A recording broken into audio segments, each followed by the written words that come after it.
Alexandra Vaughn's fingers didn't tremble as she closed her laptop in the guest house. Through the floor-to-ceiling windows, she could see her husband Christopher splashing in the infinity pool with Megan Turner, their laughter echoing across the Malibu cliffside. In exactly 8 minutes, Christopher would walk through those glass doors, expecting to find a broken woman. Instead, he would find something far more dangerous. Before we go deeper into the story, you are welcome to Empire Stories. We're building a community that refuses to accept neglect and betrayal as normal. If you believe women deserve respect, loyalty, and real love, not control disguised as protection, subscribe and help us get to 10,000 subscribers. Your support helps us spread these stories to people who need to know they deserve better, and it's okay to walk away. It was the champagne cork popping that made Alexandra glance up. Christopher had his arm around Megan's waist, both of them soaked and grinning at each other like teenagers. The sight should have destroyed her. 6 weeks ago, when he'd announced he was moving his muse into the master bedroom, everyone expected Alexandra to scream, to throw things, to finally show some emotion. She smiled instead, and that smile had terrified Christopher more than any tantrum ever could. But Alexandra hadn't been idle during those 6 weeks. 3 days before Megan arrived, Alexandra had been in her private office reviewing the quarterly reports when she'd noticed something alarming. Christopher had authorized 3 unauthorized wire transfers totaling $2.3 million to offshore accounts she didn't recognize. When she'd confronted him, he'd waved her off with his usual arrogance. "You handle the boring spreadsheets, Alex. I handle the real business." That night, she'd started digging. Casino debts. A lifestyle Instagram account under a fake name where he posted photos of cash and cars. Federal investigators had already opened a file on the Vaughn syndicate thanks to Christopher's sloppy, ego-driven moves. The family empire her grandfather built over 40 years was hemorrhaging money because her husband wanted to feel like a celebrity. Alexandra had known then what she had to do, but she needed time, and she needed Christopher distracted. That's when she'd remembered Megan Turner. They'd met 2 years ago at a charity gala in Beverly Hills.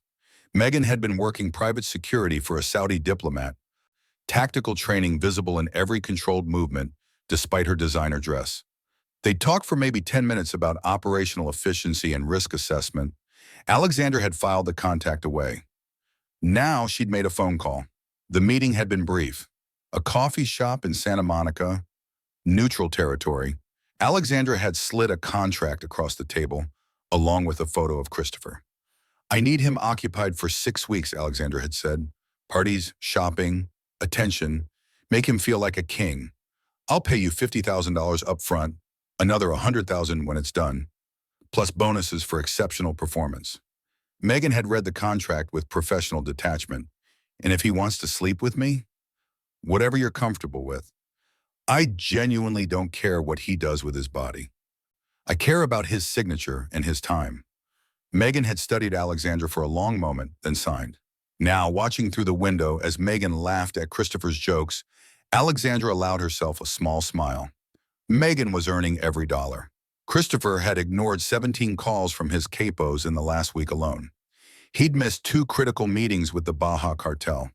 He'd forgotten to authorize a bribe payment that resulted in a shipment seizure at the port of Long Beach.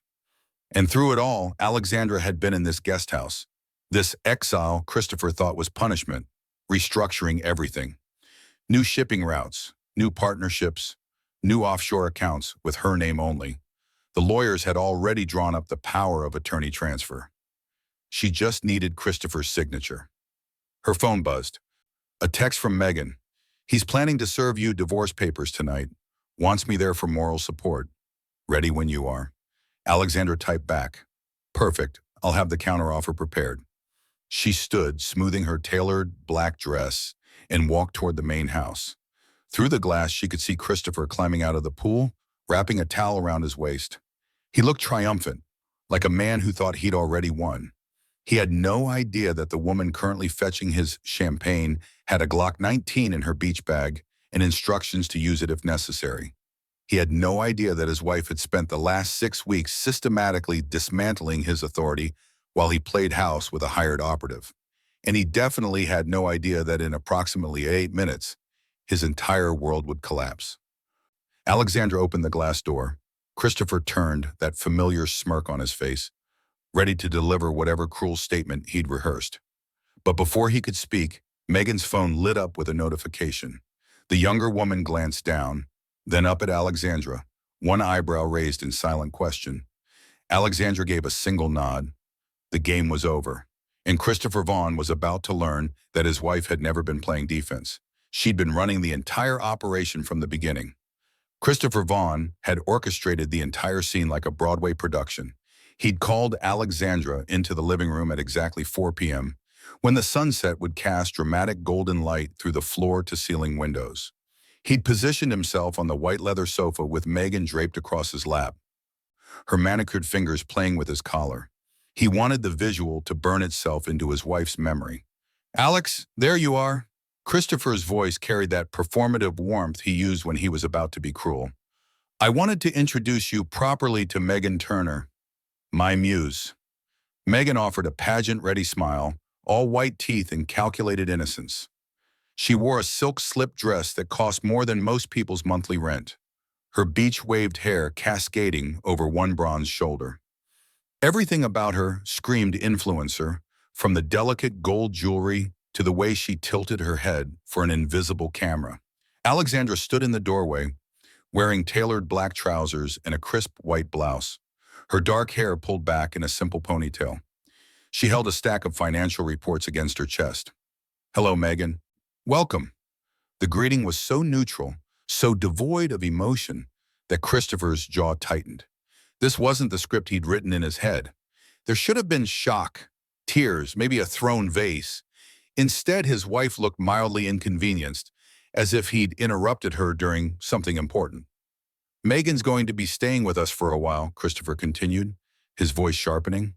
"She's a creative spirit, an artist. She needs proper inspiration, proper surroundings." He paused, letting the words hang in the air like a blade. "She prefers the view from the main bedroom." There it was, the killing blow. The master suite had been Alexandra's personal sanctuary for 5 years. Decorated with furniture she'd selected herself, overlooking the Pacific Ocean from the highest point of the property. Christopher watched his wife's face, waiting for the crack in her composure. Alexandra blinked once. "I see. Should I move my things today or tomorrow morning?" Christopher actually laughed, the sound harsh and disbelieving. "That's it? That's all you have to say?" "What would you like me to say, Christopher?" "I don't know, Alex. Maybe show some goddamn emotion for once in your life." He stood abruptly, forcing Megan to adjust her position. "I just told you another woman is taking your bedroom, and you're acting like I asked you to switch parking spaces." Alexandra shifted the reports in her arms. "Would emotion change the situation?" "It might show you actually care about this marriage." "I care about a lot of things." Her tone remained perfectly even, clinical almost. "If Megan needs the main bedroom, she can have it. The guest house has adequate space for my work. I'll just need the Wi-Fi password reset so I can maintain my secure connection for the financial accounts." The request was so practical, so utterly unbothered, that Christopher felt rage flood through his chest. He'd spent 3 weeks planning this moment. He'd coached Megan on exactly how to drape herself across him, practiced his speech about needing passion and deserving more than a robot wife. He'd anticipated tears, accusations, maybe even violence. Instead, Alexandra was asking about Wi-Fi passwords. "You're unbelievable," he spat. "Do you even have a heart in there, or is it just spreadsheets and quarterly reports?" "The password, Christopher."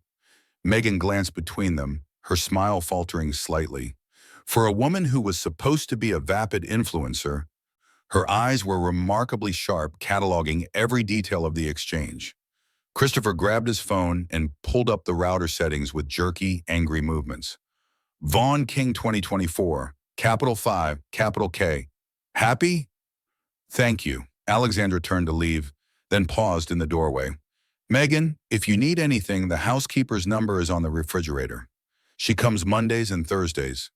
Christopher often forgets to communicate schedules. She walked out, her footsteps quiet and measured on the marble floor. Christopher stood in the center of his designer living room, fists clenched, feeling utterly cheated of his moment. Beside him, Megan slipped her phone back into her clutch purse, the screen dark. If he'd been paying attention, he might have noticed she'd been typing the entire time. But Christopher only saw what he wanted to see. And what he saw was a cold, emotionless wife who deserved everything that was coming to her. Have you ever met someone who stayed calm when they should have been angry? Drop a comment with your experience. The first shopping trip happened less than 24 hours after Alexandra moved to the guest house. Megan had appeared at breakfast wearing oversized sunglasses and a cropped cashmere sweater, dangling Christopher's Ferrari keys from one finger. Baby, I need new clothes. This California sun is completely different from New York. Take me to Rodeo Drive? Christopher had barely swallowed his espresso before agreeing. By noon, they were stepping out of Gucci with 7 shopping bags, paparazzi cameras clicking from across the street. Megan had somehow tipped them off, her hand positioned perfectly on Christopher's chest, her smile radiant and magazine-ready. Christopher felt electricity run through his veins. This was what he'd been missing: the glamour, the attention, the feeling of being someone important outside the shadowy world of freight, manifests, and territorial negotiations. Over here, Christopher. Megan, give us a smile. The photographers shouted their names like they were already celebrities. Christopher pulled Megan close, his grin wide and genuine. When was the last time Alexandra had looked at him like this? Like he was exciting instead of exhausting? When was the last time she'd wanted to be photographed with him instead of hiding behind her laptop? The shopping continued. Valentino, Prada, a vintage jewelry store where Megan cooed over a diamond tennis bracelet until Christopher pulled out his black Amex without checking the price. $32,000. He signed the receipt with a flourish, ignoring the slight tremor of anxiety in his gut. The accounts were fine. They were always fine. Alexander handled all that boring financial management anyway. His phone buzzed in his pocket. The screen showed Dante Enforcer for the 3rd time that hour. Christopher declined the call and silenced his phone entirely. Everything okay? Megan asked, her eyes hidden behind those massive sunglasses. Just work. Nothing that can't wait. He kissed her temple. Today is about you. That night, they hit up Delilah in West Hollywood, a celebrity hotspot where the velvet ropes parted the moment Christopher dropped his name. Inside, the bass thrummed through the floor, bottle service sparklers lit up their corner booth, and Megan danced with the kind of abandon that made everyone in the club turn and stare. Christopher felt invincible. This was power. This was influence, not sitting in some warehouse negotiating shipping rates with men who smelled like diesel fuel. This was the life he deserved. You're so different from what I expected, Megan shouted over the music, her lips close to his ear. Everyone talks about the Vaughn Syndicate like it's this dark, serious thing. But you're fun. You're alive. The words hit him like a drug. Yes, exactly. He was alive. Not some corporate drone like Alexandra, buried under spreadsheets and risk assessments. His phone screen lit up on the table despite being silenced. 7 missed calls, 4 from Dante, 2 from Luis, his shipping coordinator. 1 from a number he recognized as belonging to the Port of Long Beach customs contact. Megan's hand covered the phone, sliding it toward the edge of the table. Not tonight, baby. Tonight is ours. Christopher didn't argue. The pattern continued for 2 weeks straight. Santa Monica Pier at sunset, Megan's hair whipping in the ocean breeze, while photographers captured every angle. Nobu Malibu for dinner, where minor celebrities stopped by their table to introduce themselves. Exclusive gallery openings in downtown LA where Megan would discuss art installations with the kind of passionate intensity that made Christopher feel cultured just standing beside her. The calls kept coming, the messages piled up. Chris, we've got a problem with the Long Beach shipment. Call me ASAP. Dante. Boss, the Baja contact is asking about the authorization you were supposed to sign last week. Luis, Christopher, this is the 3rd time I'm reaching out. We need to discuss the federal audit. His attorney, he ignored them all. Whatever problems they had, they could figure it out themselves. Wasn't that why he paid these people? To handle the tedious details while he focused on the bigger picture? And right now, the bigger picture was Megan Turner laughing in his passenger seat as they drove PCH with the top down, her phone constantly recording, posting, creating a digital trail of their perfect California dream. Christopher had no idea he was being managed. No idea that every shopping trip, every club appearance, every sunset photo op was strategically designed to keep him visible, distracted, and far away from the actual operations of his criminal empire. He just knew he'd never felt more like a king. At 6:47 a.m., while Christopher was still face down in the main bedroom with an empty bottle of Dom Perignon on the nightstand, Alexandra Vaughn poured herself a glass of ice water and opened her laptop in the guest house. Calling it a guest house was technically accurate but wildly misleading. The 2,000 square foot structure sat 50 yards down the hillside from the main mansion, connected by a slate stone pathway lined with native succulents. What Christopher saw as exile, Alexandra had transformed into something far more valuable: a war room. The bedroom furniture had been pushed against the walls. In its place stood a custom-built desk with 4 monitors, a commercial-grade router with military encryption, and a dedicated fiber optic line that bypassed the main house's network entirely. The wall behind her displayed a digital map of the West Coast marked with ports, warehouses, and distribution routes in color-coded pins. Her first call connected at precisely 7 o'clock a.m. The screen showed a man in his 50s with silver hair and a scar running from his left eyebrow to his cheekbone. Rafael Dominguez, logistics coordinator for the Baja Cartel. Mrs. Vaughn, his voice was respectful, professional. I received your proposal for the new routing structure.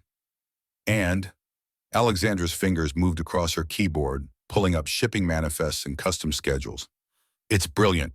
Moving the primary corridor from Long Beach to Oakland eliminates 3 federal checkpoints and reduces our customs exposure by 40%. But I need to ask, does Christopher approve these changes? Alexandra's expression didn't shift. Christopher is focused on brand development and public relations. I handle operational logistics. Has that been a problem? Raphael smiled slightly. No, Mrs. Vaughn. In fact, shipments have been more reliable in the past 2 weeks than in the previous 6 months. The men have noticed. Good, I'll have the revised contracts to you by Friday. The Oakland Port Authority contact prefers encrypted email. I'll send you his credentials. The call ended at 7:23 a.m. By 8:15 a.m., she was on a video conference with Dante, Christopher's head enforcer. The muscular man looked exhausted, dark circles under his eyes. Boss, Mrs. Vaughn, we've got a situation. That shipment Christopher was supposed to authorize, it's sitting in a Long Beach warehouse. Customs is asking questions. If we don't move it in 48 hours, they're going to open the containers. Alexandra pulled up the file on her second monitor. Christopher's signature was required on a customs brokerage authorization, a routine document he should have signed 3 weeks ago. He'd been too busy trying on designer sunglasses at Oliver Peoples. I'll handle it, she said. I have Christopher's power of attorney for operational documents. Send me the forms. I'll execute the authorization under emergency business protocols and have it to customs by noon. Dante's relief was visible. Thank you. And Mrs. Vaughn, the guys wanted me to tell you, we appreciate what you're doing. Things were getting messy. Tell the guys I expect the same professionalism and discretion they have always provided. Nothing has changed except the signature on the paperwork. After Dante disconnected, Alexandra allowed herself 30 seconds to close her eyes and breathe. The power of attorney she'd referenced didn't technically exist yet. She'd need Christopher's actual signature for that. But the men didn't need to know the legal nuances. They needed to believe someone competent was in charge. And someone was. Her phone buzzed with a text from Megan. He's awake, asking about breakfast. Should I suggest brunch at Shutters? Keep him out until 2? Alexandra typed back. Perfect. There's a new gallery opening in Culver City at 3. Very Instagram-worthy. He'll love it. 3 dots appeared then. You know, you're scary good at this. That's why you're getting paid. At 10:30 a.m., she took a call from Luis about rerouting a pharmaceutical shipment. At 11:45 a.m., she approved payroll for 17 warehouse workers. At 1:15 p.m., she negotiated a territorial dispute between 2 distribution teams in San Diego, her voice calm and authoritative. as she reminded both parties that internal conflict attracted federal attention. By 2:00 p.m., when Christopher was probably posting photos of avocado toast at some beachfront restaurant, Alexandra had made 14 critical business decisions, prevented 2 federal seizures, and restructured the entire Northern California distribution network. She stood and stretched, walking to the floor-to-ceiling windows that overlooked the Pacific. From here, she couldn't see the main house. Couldn't see Christopher living his fantasy life with a woman who reported every detail back to her. The isolation was strategic, the quiet was productive, and in 3 more weeks, when she had every signature she needed and every account under her sole control, Christopher would finally understand what he'd actually lost. It wasn't his bedroom with the ocean view, it was his empire. Christopher found the emerald necklace in the master bedroom safe on a Tuesday afternoon. He'd been searching for his passport. Megan wanted to take a spontaneous trip to Cabo, when his fingers brushed against the velvet box he'd forgotten existed. The moment he opened it, a slow smile spread across his face. The Vaughn emerald, 3 generations old. His great-grandmother had worn it in a portrait that still hung in the family's Boston estate. 18 Colombian emeralds set in platinum. The center stone alone, worth $250,000. Alexandra's grandfather had given it to her on their wedding day with explicit instructions. It stayed in the family, passed from wife to wife, generation to generation. Christopher held the necklace up to the afternoon light streaming through the windows, watching the stones catch fire. This would destroy her, not the monetary value. Alexandra barely cared about money except as a tool, but the symbolism, the legacy, that she would feel. "Baby, what's that?" Megan emerged from the bathroom wrapped in a silk robe, her hair still damp from the shower. "A gift," Christopher said, his voice thick with satisfaction. "For you." He fastened the necklace around Megan's throat himself, his fingers deliberate and slow. In the mirror, Megan's eyes widened appropriately, her hand flying to touch the stones. "Christopher, this is insane. Is this real?" "As real as my feelings for you." The lie came easily. "You deserve beautiful things. You deserve to be worshipped." What he didn't say, "You deserve something that was hers." The Children's Hospital Charity Gala was 4 days later at the Beverly Hilton. Christopher had RSVP'd months ago. These events were useful for maintaining his legitimate businessman facade. He'd assumed he'd attend alone or make excuses. Now, with Megan on his arm wearing the Vaughn emerald, he couldn't wait. The ballroom glittered with crystal chandeliers and women in designer gowns. Christopher spotted Alexandra immediately. She stood near the silent auction tables wearing a simple black dress, her hair swept up, talking to a city councilman about infrastructure development. Classic Alexandra, turning a social event into a networking opportunity. "Come on," Christopher whispered to Megan, steering her directly into Alexandra's sightline. It took 45 seconds. Alexandra glanced up mid-sentence, her eyes tracking across the crowd in that efficient way she processed rooms. Her gaze landed on Megan, traveled down to the necklace, stopped. Christopher felt triumph surge through his chest, finally. Finally, he'd gotten a reaction, except Alexandra's expression didn't crack. She simply looked at the necklace for 3 full seconds.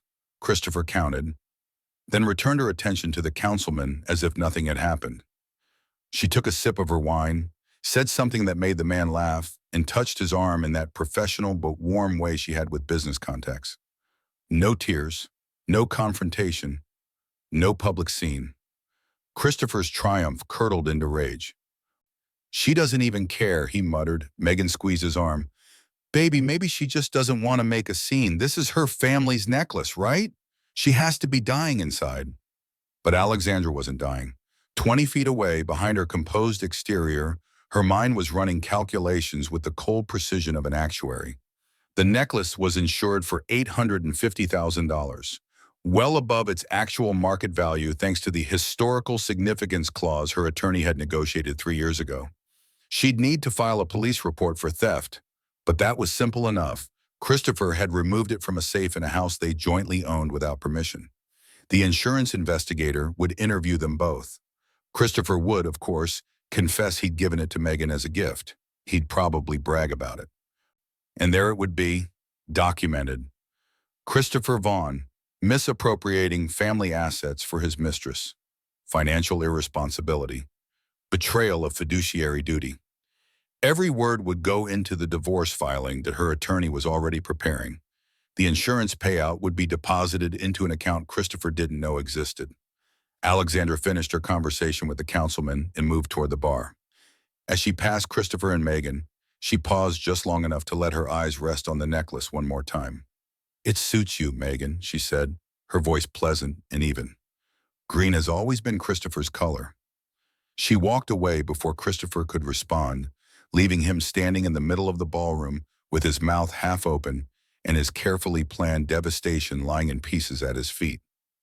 Later that night, back in the guest house, Alexandra opened her secure laptop and composed an email to her insurance broker. The subject line read, "Urgent Theft Report, Vaughn Family Emerald Necklace." In the body of the email, she attached photos from the gala. Someone had already posted them to Instagram, Megan beaming in the necklace, and wrote a detailed account of discovering the theft. She hit send at 11:47 p.m. By morning, the insurance claim would be filed. By next week, investigators would be interviewing witnesses. And by the end of the month, Christopher's impulsive act of cruelty would have generated nearly $1 million that he'd never see. Alexandra closed her laptop and allowed herself a small, cold smile. Christopher thought he was taking from her. He had no idea he was just giving her more ammunition. The seizure happened at 3:17 p.m. on a Thursday at the Port of Long Beach. Container VGHN 4472, 40 feet of electronics and pharmaceuticals with a street value of $2.3 million, was flagged by Customs and Border Protection during what should have been a routine inspection. The problem was simple. Someone hadn't paid off the right inspector. That someone was Christopher Vaughn. Dante got the call first. He was in a warehouse in Carson overseeing a distribution schedule when his contact at the port delivered the news in a panicked whisper. "They're opening the container. Right now, I can't stop it without the authorization payment, and that paperwork's been sitting in limbo for 3 weeks." "What paperwork?" Dante's stomach dropped. "The one Christopher was supposed to sign, the customs facilitation agreement. Without his signature, I can't process the insurance payment to Inspector Morrison. And Morrison's the one doing the inspection." Dante ended the call and immediately dialed Christopher's number. It rang 6 times before going to voicemail. He tried again, voicemail, a third time, voicemail. He called Luis. "Please tell me you've heard from Christopher today." "Not since Monday. Why?" "We've got a federal seizure happening right now at Long Beach, container 4472. If they open it, we're looking at federal trafficking charges, RICO implications, the whole nightmare." Luis swore in Spanish. "The authorization payment. He never signed it, did he?" "No, and he's not answering his phone." 300 miles away in Marina del Rey, Christopher was absolutely answering his phone, just not for work calls. He was on his 3rd consultation call with a yacht charter company, trying to decide between a 120-foot Azimuth or a 150-foot Sunseeker for Megan's birthday party next month. "The Sunseeker has a better Instagram aesthetic," Megan said, scrolling through photos on her tablet. She wore a white bikini and oversized Chanel sunglasses, lounging on the deck of a smaller yacht they'd rented for the afternoon to test the vibe. Christopher's phone buzzed in his pocket. Dante's name flashed on the screen. He declined the call without looking up. "The Sunseeker it is. Can we get a D? And I want fireworks. Real ones, not those sad little sparklers." The charter representative on the video call smiled professionally. "Of course, Mr. Vaughn, we can arrange pyrotechnics with the Coast Guard's approval. Now, about the deposit." Christopher's phone rang again. Luis this time. "Decline." "Baby, you're popular today," Megan said, not looking up from her tablet. "Just work stuff. They can handle it." What Christopher didn't know was that at that exact moment, 6 federal agents were photographing the contents of container VGHN 4472. They'd found 47 kilos of pharmaceutical fentanyl hidden inside a shipment of LED televisions, along with detailed distribution logs that included names, dates, and payment records. Back in Carson, Dante made the decision. He called Alexandra. She answered on the first ring. "Dante, we have a situation." He explained the seizure in clipped, urgent sentences. There was a pause that lasted exactly 2 seconds. Then Alexandra's voice came back, calm and controlled. How much was the authorization payment? 75,000. It needed Christopher's signature on the customs brokerage form to release the funds. I'll handle it. Send me Inspector Morrison's contact information in the container manifest. Do we have anyone on site who can delay the inspection? They're already inside the container, Mrs. Vaughn. Another pause. Then we move to containment. Contact our attorney. Morn, attorney. Tell him we need to be ready for federal interviews. Pull any documentation that connects Christopher's signature to that shipment. If he never signed the authorization, then he never approved that specific cargo. Do you understand what I'm saying? Dante understood perfectly. She was building a paper trail that made Christopher look negligent instead of complicit. Yes, ma'am? Good. I need you to send me every document Christopher was supposed to sign in the last 60 days that he ignored. Every single one. I'm building a case file. A case file for what? For declaring him mentally unfit to manage family operations. Get me the documents in 2 hours. Alexandra ended the call and immediately opened a new encrypted message to Megan. Keep him on that yacht until 8 p.m. minimum. This is critical. The response came back in seconds. He's talking about renting a helicopter for the party entrance. I can stretch this all night. Do it. By 5:30 p.m., while Christopher was tasting champagne selections for a party that would never happen, Alexandra had contacted Inspector Morrison's supervisor, negotiated a clerical error review of the container seizure, and transferred $150,000 to a consulting firm that existed solely to clean up situations exactly like this. The fentanyl would still be seized. That was unavoidable now. But the distribution logs would mysteriously become corrupted during evidence processing. The connection to the Vaughn syndicate would become circumstantial instead of definitive. And Christopher's unsigned authorization would become Exhibit A in Alexandra's case that he'd been dangerously negligent for months. At 7:45 p.m., Christopher finally checked his phone and saw 23 missed calls. He frowned, a small thread of anxiety working its way into his champagne-soaked contentment. Everything okay? Megan asked. Yeah, he said, silencing the phone completely. Everything's fine. But it wasn't fine, and by the time Christopher realized how badly he'd failed, Alexandra would already own everything that mattered. If you've been paying attention, you know Christopher's running out of time. Stay tuned to see how this all falls apart. 6 weeks and 2 days after Megan Turner moved into the Malibu mansion, Christopher Vaughn decided it was time to end his marriage. He'd spent the morning at his attorney's office in Century City, signing documents he barely read, nodding along as the lawyer explained terms like quitclaim and asset forfeiture and irreconcilable differences. The strategy was simple. Alexandra would leave with nothing, no property, no business interest, no claim to the Vaughn empire. She'd been a glorified accountant anyway, Christopher reasoned. She could find another spreadsheet to organize. The divorce papers were tucked under his arm when he walked back into the main house at 2:15 p.m. He'd expected to find it empty. Alexandra usually worked from the guest house during the day, but he could hear movement in the kitchen, the rhythmic sound of a knife against a cutting board. He found her at the Marble Island, dicing vegetables with surgical precision. She wore dark jeans and a cream-colored sweater, her hair loose around her shoulders. Classical music played softly from hidden speakers. The scene was so domestic, so unbearably normal, that Christopher felt rage bloom in his chest. How could she be so calm? How could she act like nothing had changed? We need to talk, he said. Alexandra didn't look up from the cutting board. About? Christopher slammed the divorce papers onto the counter hard enough to make the knife pause mid-cut. About this, about us, about the fact that this marriage has been dead for years and we both know it. Now she looked at him, her dark eyes unreadable. I see. That's it? I see? Christopher laughed, the sound bitter. This is exactly what I'm talking about, Alexandra. You're a robot. You've always been a robot. No passion, no fire, no actual human emotion. What would you like me to say, Christopher? I'd like you to act like you give a damn. He was yelling now, 6 weeks of frustration pouring out. I moved another woman into our house. I gave away your family heirloom. I've been publicly humiliating you for over a month, and you just keep making your spreadsheets and answering your phone calls like nothing matters." Alexandra set down the knife carefully, wiping her hands on a dish towel. "Things matter, Christopher. I simply prioritize what's worth reacting to. And our marriage isn't worth it? Is it?" She met his gaze steadily. "You just slammed divorce papers on the counter. It seems you've already decided." Christopher grabbed the papers and thrust them toward her. "Sign them.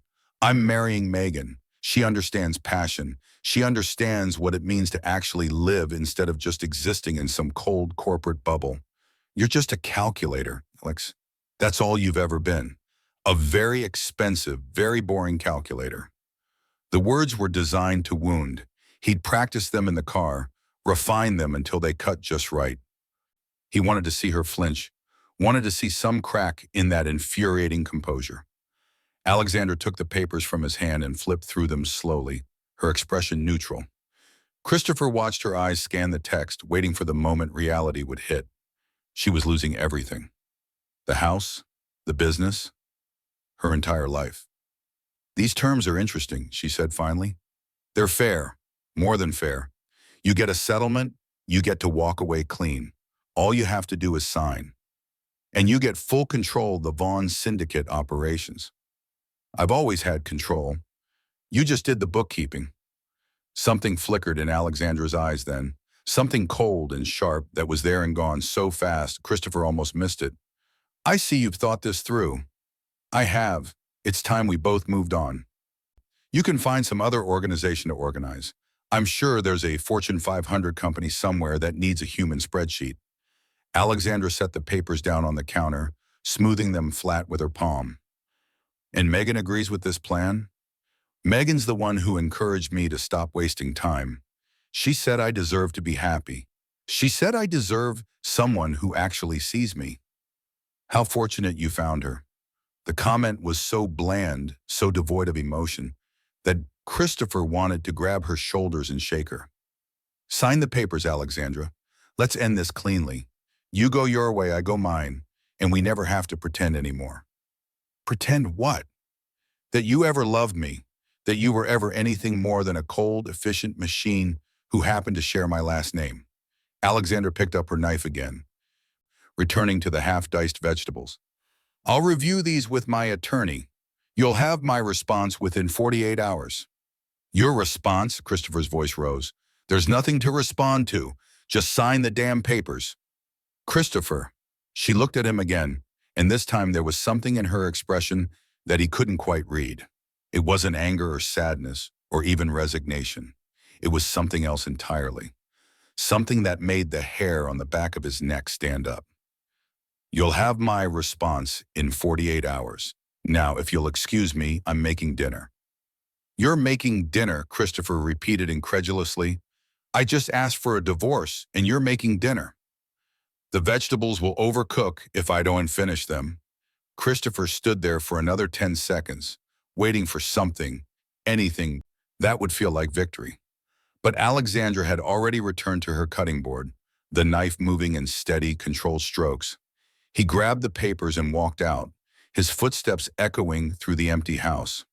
Behind him, Alexandra continued chopping vegetables, her hands perfectly steady, her mind running calculations that had nothing to do with dinner and everything to do with the next 72 hours. Christopher wanted a signature. He was about to get so much more than that. Christopher was pacing in the living room, the unsigned divorce papers clutched in his fist, when he heard the glass door slide open behind him. He turned, expecting to see Alexandra coming to apologize, to finally show some emotion, to beg him not to leave.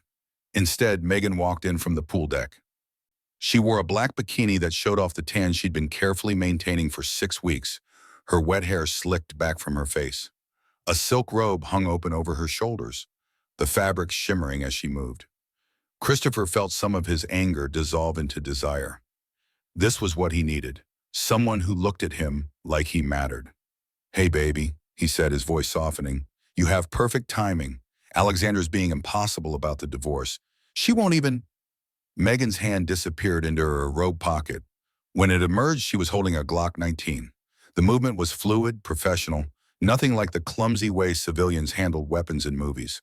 She racked the slide with a smooth, practiced motion, the metallic sound sharp and final in the quiet room.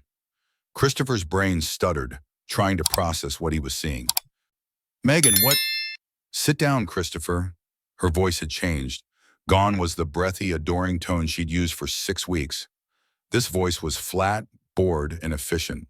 The voice of someone doing a job they'd done 100 times before. What the hell is this? Is this some kind of joke? Megan pressed the barrel of the gun against his chest, right over his heart. Christopher felt the cold metal through his thin designer t-shirt and stumbled backward, landing hard on the white leather sofa. It's not a joke, Megan said. Sign the papers, Chris. Christopher's hands were shaking. You're insane. You're actually insane. I'll call the police. You'll do what? Megan tilted her head, genuinely curious. Call the LAPD and tell them your girlfriend pulled a gun on you? The girlfriend you've been parading around Los Angeles for 6 weeks? The one you've been photographed with at least 40 times? The one wearing your family heirloom to charity galas? She moved closer, the gun never wavering. Think about the headlines, Christopher. Mob boss attacked by mistress. The feds would love that. Your associates would love that. Really projects strength and competence. Christopher's mouth opened and closed, no sound coming out. The glass door slid open again. Alexandra walked in, still wearing her cream sweater, holding a leather portfolio and a pen. She looked at Christopher on the sofa, at Megan standing over him with the Glock, and her expression remained perfectly neutral. Thank you for getting him seated, Megan. That's very professional. Christopher's head whipped between them. You two. Our business associates, Alexandra finished. She sat down in the armchair across from him, crossing her legs, opening the portfolio on her lap. Megan's been working for me since before she moved in. Did you really think a woman like her would be interested in you organically? The words hit like physical blows. Christopher looked at Megan, beautiful, passionate Megan who'd laughed at his jokes and called him baby and made him feel alive, and saw a stranger staring back with dead professional eyes. The papers Christopher brought are interesting but incorrect, Ihon, Alexandra continued, as if they were in a business meeting instead of a hostage situation. He's not signing over the house. He's signing power of attorney for all Vaughn Syndicate operations, effective immediately. You can't. I won't. Christopher's voice cracked. Megan shifted the gun slightly. You will. Because if you don't, I'll walk into the kitchen right now and put 3 rounds in the Sub-Zero refrigerator. Then I'll call 911, crying, and tell them you threatened me with a weapon and I had to defend myself. Ballistics will show I fired your registered Glock. Yes, this is yours. I took it from your safe 3 weeks ago. And you'll be explaining to the police why you were waving a gun at your girlfriend. Who would believe that? Everyone. Alexandra pulled a document from the portfolio. I have security footage of you drunk and aggressive on at least 12 occasions. I have texts from concerned friends asking if I'm safe. I have medical records showing I've had anxiety requiring medication I don't actually take, but the prescription is real. Megan has bruise makeup in her bag that will photograph beautifully for evidence photos. Christopher stared at his wife. You planned this, all of this. I planned to protect what my grandfather built from a reckless, narcissistic man-child who was going to destroy it. Alexandra's voice remained calm, clinical. You were drawing federal attention. You were hemorrhaging money. You were making catastrophically bad decisions while ignoring the people trying to save you from yourself. She slid the document across the coffee table. This power of attorney transfers operational control to me. You'll remain just a figurehead, the public face if you want. You can post on Instagram, attend parties, give interviews, but you don't sign contracts, you don't authorize payments, and you don't make strategic decisions. Ever again. And if I refuse, Megan chambered around with deliberate slowness, then we find out how good my self-defense story really is. Christopher looked at the document, at Alexandra's impassive face, at Megan's steady hand on the gun. 6 weeks ago, he'd thought he was the king of California. He'd thought he was breaking his wife's heart. He'd been so catastrophically wrong about everything. "There's a pen right there," Alexander said, pointing. Christopher's hand trembled as he reached for it. The signature took 11 seconds. Christopher's hand shook so badly that the first initial was barely legible, but Alexander didn't seem to care about penmanship. She pulled the document back the moment the pen lifted from the paper, sliding it into her portfolio with the efficiency of someone checking off a grocery list. Christopher sat frozen on the sofa, his brain unable to process what had just happened. This couldn't be real. This was some kind of nightmare, some horrible dream he'd wake up from. Any second now, Megan would start laughing and tell him it was a prank. Alexandra would crack a smile and admit she was just trying to scare him. But neither woman was smiling. Alexandra stood and walked to the built-in cabinet along the wall, the one Christopher had always assumed held barware and entertaining supplies. She opened the bottom drawer and pulled out a black leather ledger in a manila envelope thick with cash. She returned to the coffee table and set both items down with a soft thud. "Your final payment, Megan, 50,000 base, plus the 50,000 completion bonus we agreed on." Alexandra opened the envelopes, thumbing through the banded stacks of hundreds, and an additional 25,000 for exceptional performance. Christopher's stomach lurched. "You paid her?" "Of course I paid her. This was a job." Alexander slid the cash across the table to Megan, who'd finally lowered the gun but kept it visible in her right hand. "Megan's a professional. Professionals get compensated fairly for their work." Megan picked up the envelope and did her own count, her movements quick and practiced. Satisfied, she tucked it into the beach bag she'd left by the door, the same designer bag Christopher had bought her 3 weeks ago at a Rodeo Drive boutique. "Bonus for the emerald necklace stunt," Alexandra added, opening the ledger and making a notation in her precise handwriting. "That was a nice touch. I didn't ask for it, but it accelerated the insurance claim beautifully." Megan holstered the Glock in a concealed carry rig hidden under her robe, the weapon disappearing as smoothly as it had appeared. "He cried when he gave it to me. Actually cried. Said it proved how much he loved me." She shook her head, a small smile playing at her lips. "It was pathetic." The words hit Christopher like a slap. "I didn't cry." "You absolutely did, baby." Megan's voice dripped with mock sympathy. "In the bedroom when you were fastening the clasp, you got all emotional about how Alexandra never appreciated grand gestures. I had to pretend to be moved. That's worth the bonus alone." Alexandra made another notation in the ledger. "The yacht party planning was excellent as well. You kept him occupied for 7 hours while we handled the Long Beach situation." "That reminds me." Megan pulled her phone from the beach bag and opened her photo gallery. "I documented everything like you asked. Every shopping trip, every club appearance, every conversation about his plans. It's all time-stamped and backed up to the secure server." She turned the phone toward Alexandra, who nodded approvingly. "Good, my attorney will appreciate the thoroughness." Christopher found his voice, though it came out strangled. "The photos, you were documenting, you were building evidence against me?" "Not against you, Christopher. For me."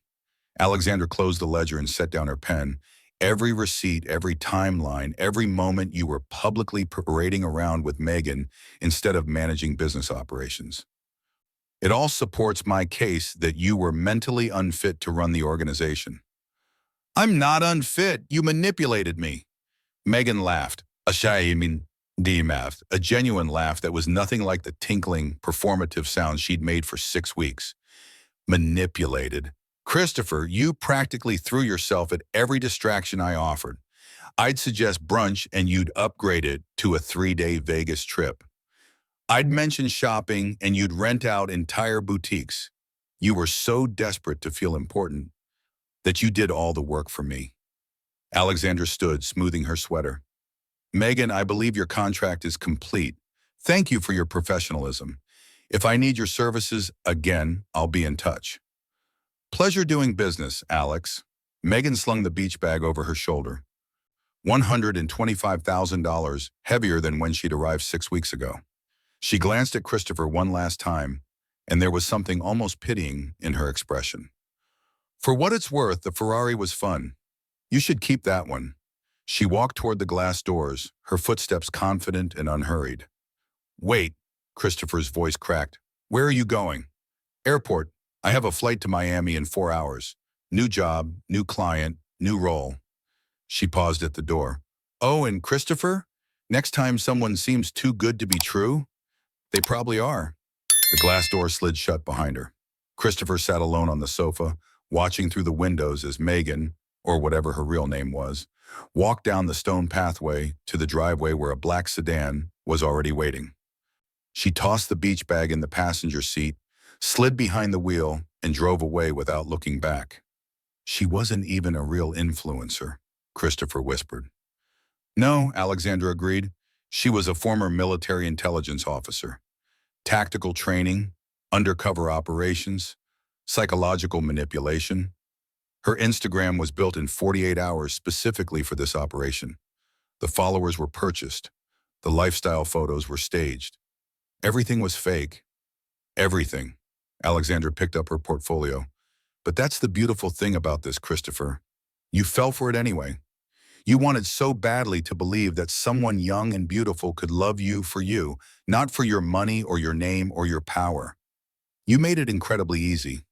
She walked toward the hallway that led to the guest house, then paused. Oh, and Christopher, you're moving to the guest house tonight. I'm taking the master bedroom back. Megan's gone. You don't need the view anymore. Christopher didn't respond. He couldn't.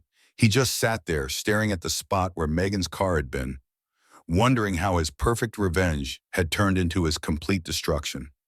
The ocean view through the windows had never looked colder. Christopher's breathing came in short, sharp gasps. His chest felt tight, like someone had wrapped steel bands around his ribcage and was slowly tightening them. The room tilted slightly, the expensive furniture and carefully curated art blurring at the edges of his vision. He was hyperventilating. Alexandra walked past him to the kitchen, her footsteps measured and calm. He heard the refrigerator open, ice cubes dropping into a glass, water pouring from the filtration system they'd installed last year for $12,000. Normal sounds, domestic sounds, sounds that didn't belong in the same universe as the gun, the cash, the complete annihilation of everything he'd thought was true. She returned to the living room and sat in the armchair, crossing her legs, sipping her water like they'd just finished discussing vacation plans. Breathe slower, she said, her tone clinical.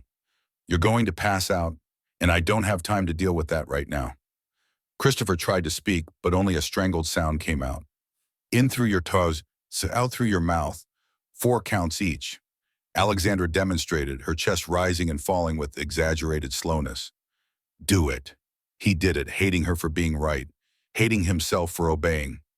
Gradually, the steel bands loosened. His vision cleared. The panic receded into something more manageable, something closer to rage. You destroyed me, he said, his voice raw. I saved you. Alexandra set down her water glass.